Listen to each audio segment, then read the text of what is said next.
I'm James Williams. You just come fabric number 2. And in the other video, I said gangs and alcohol.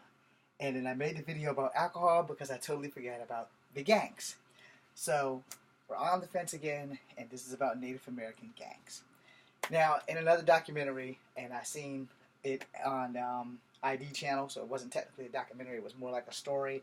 There have been a lot of Native American gangs and the Native American populace on reservations, which has caused a lot of fucking problems. Alright? So we're going to dive into that for a little bit.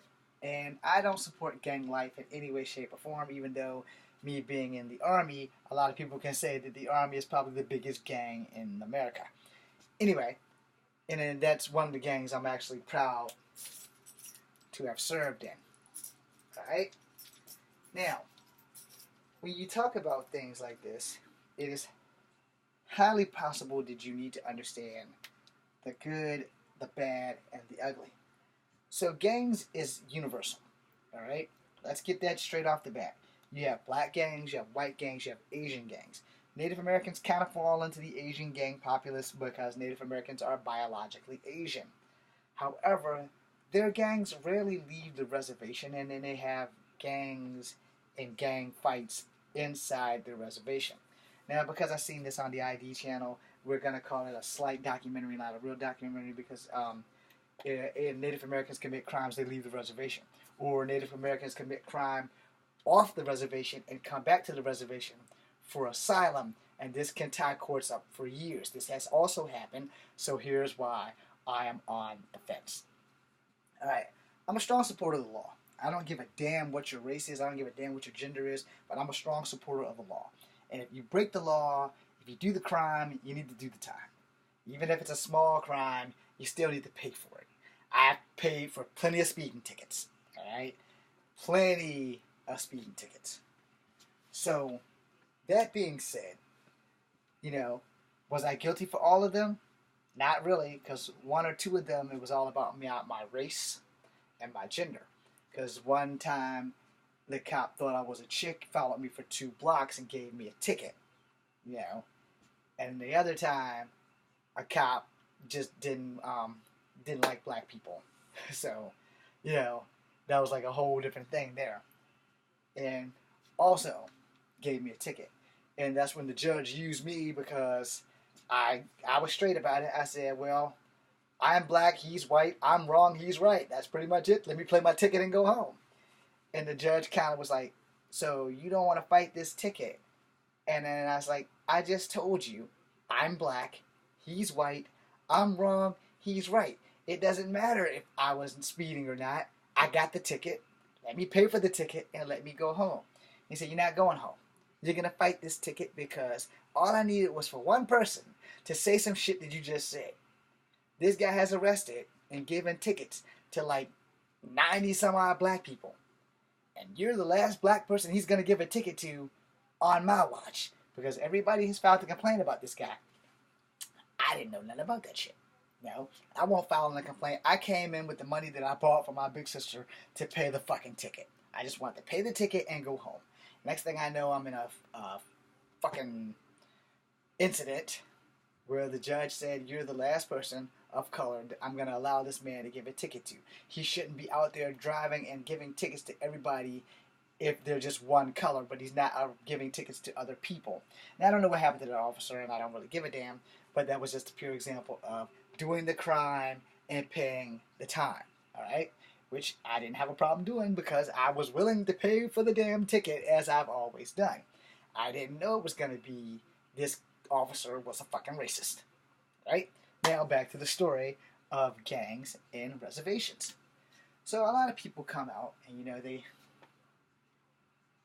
Okay, I can do the Wolfpack from NWA and NWO or whatever, WCW wrestling, but I don't know gang signs.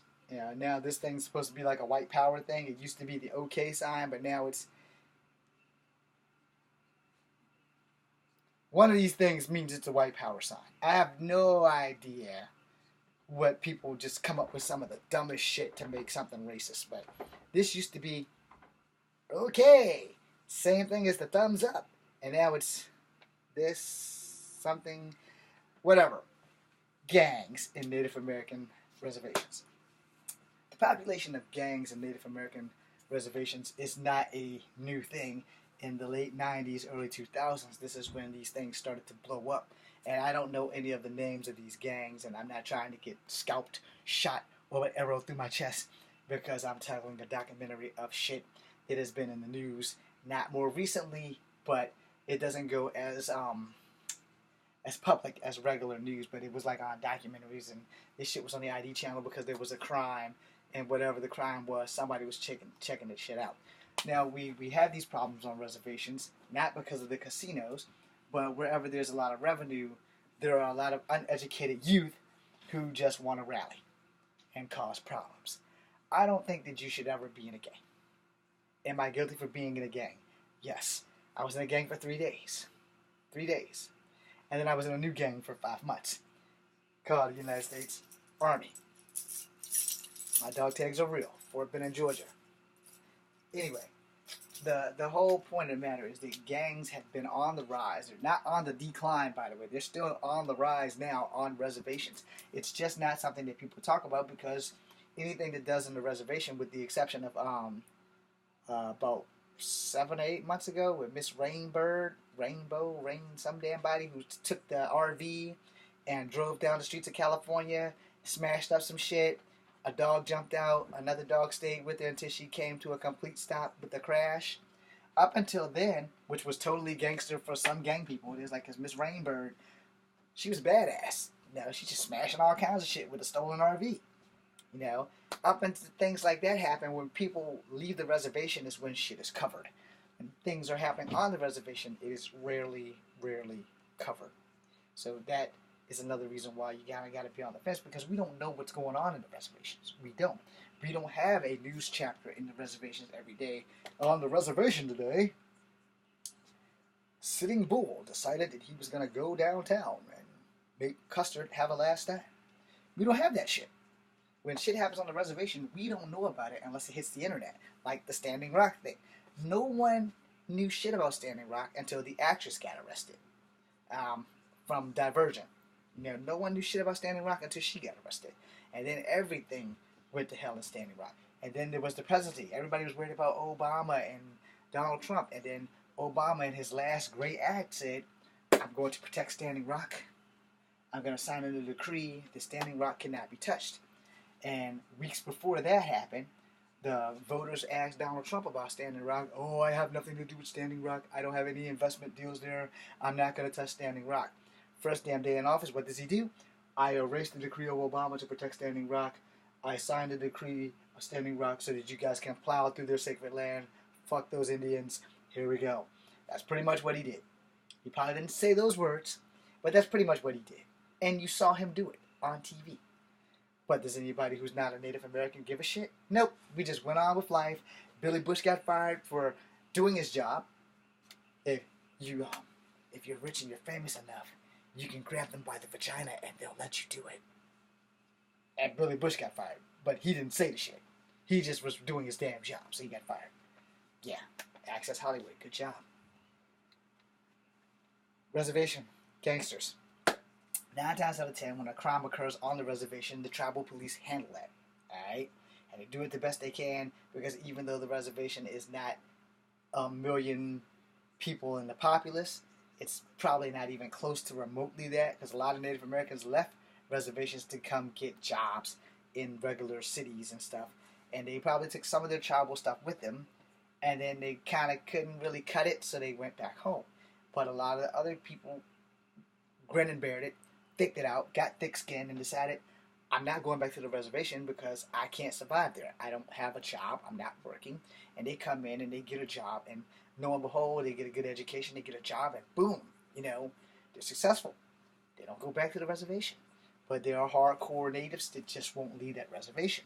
And some of them, sadly, are in gangs. And this happens because when you have a bunch of people who don't have something to do or don't have a positive outlook on life, they look toward themselves and they start doing Kroganage, which basically means, if you're a Mass Effect fan, the Krogans destroyed themselves. You know, for better or worse, the Krogans were their own worst enemies, etc., etc.